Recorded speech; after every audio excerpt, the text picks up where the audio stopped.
Carl Jung said something that most men will never understand: the greatest burden a child must bear is the unlived life of its parents.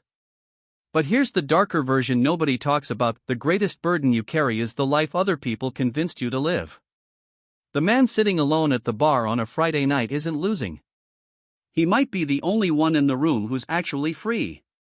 By the end of this video, you'll understand exactly why solitude isn't isolation, it's a psychological advantage.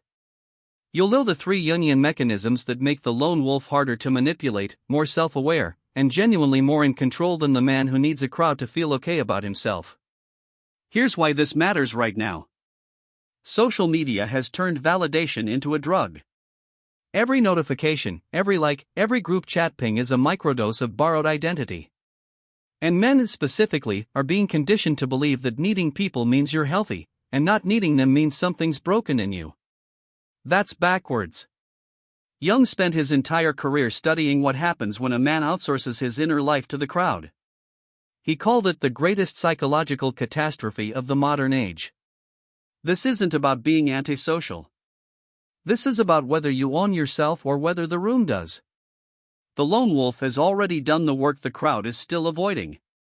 Jung himself broke from Freud in 1912, not because he hated Freud, but because he refused to subordinate his own observations to someone else's theory.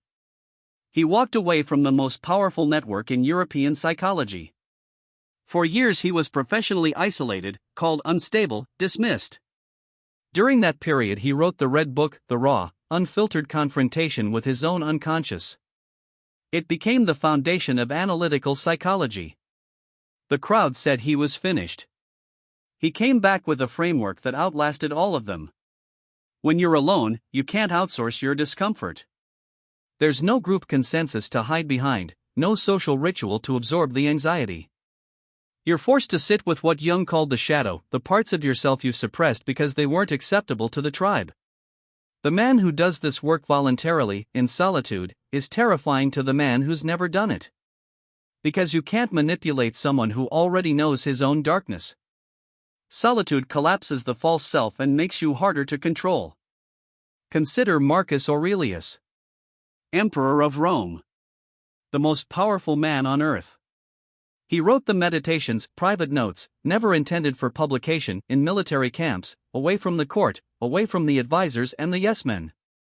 In those pages he strips away every title. You have power over your mind, not outside events. He wasn't performing stoicism for an audience. He was doing the work alone, at night, before the next campaign.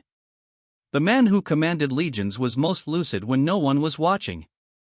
Jung's concept of the persona, the mask we wear for society, only works when there's an audience. In solitude, the persona has nothing to perform to. What's left is what Jung called the self, the integrated core of who you actually are. Most men have never met themselves because they've never spent enough time alone to let the mask fall. The lone wolf has no mask left. He knows exactly what he wants, what he fears, and what he won't tolerate. You cannot con a man who has already conned himself and caught himself doing it. The need for constant social approval is a sign of an incomplete individuation, and someone else is always exploiting it. Viktor Frankl observed this in the concentration camps of Auschwitz. The men who collapsed psychologically first weren't always the physically weakest, they were the men whose entire identity had been defined by their social roles. The doctor who was no longer a doctor. The father separated from his family. When the external structure was stripped away, there was nothing underneath. Frankl's insight, which directly parallels Jung, was that the men who survived psychologically had developed an inner world dense enough to live in. They had a relationship with themselves that no camp could confiscate. Jung called this individuation the lifelong process of becoming who you actually are, not who you were told to be. It requires solitude as an input. Not permanent isolation, but regular, intentional withdrawal from the social field.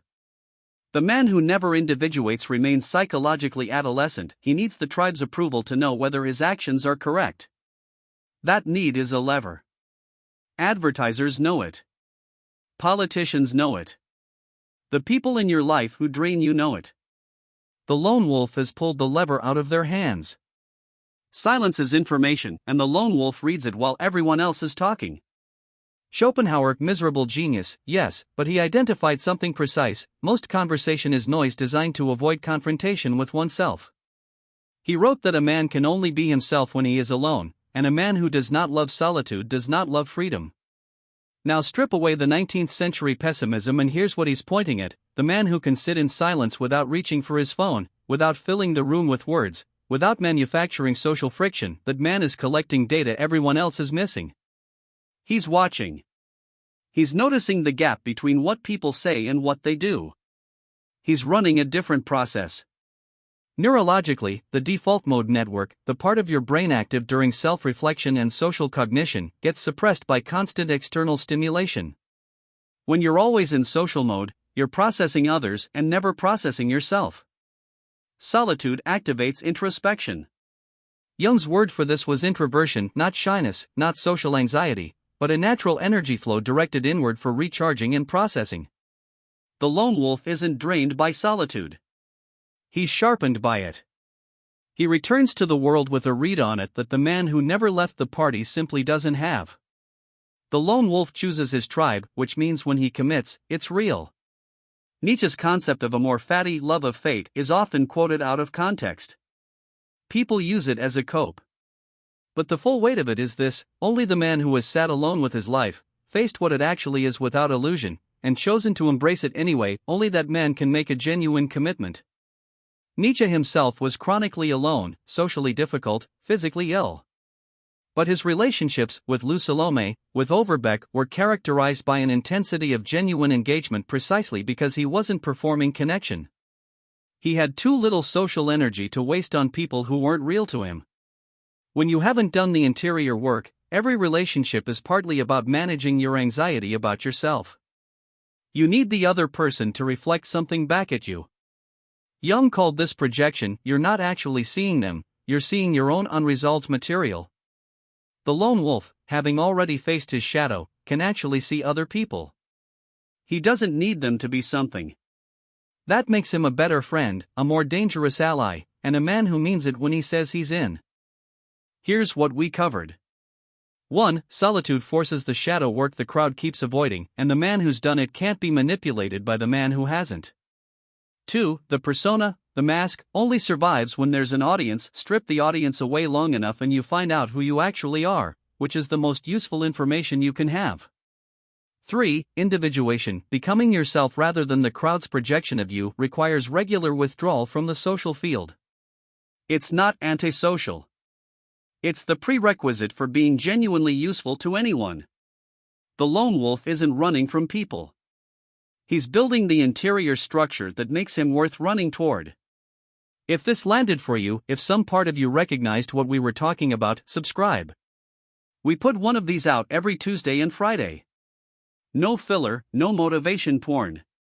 Just the ideas the serious thinkers actually said, applied to the life you're actually living. Hit the bell if you want it in your feed when it drops.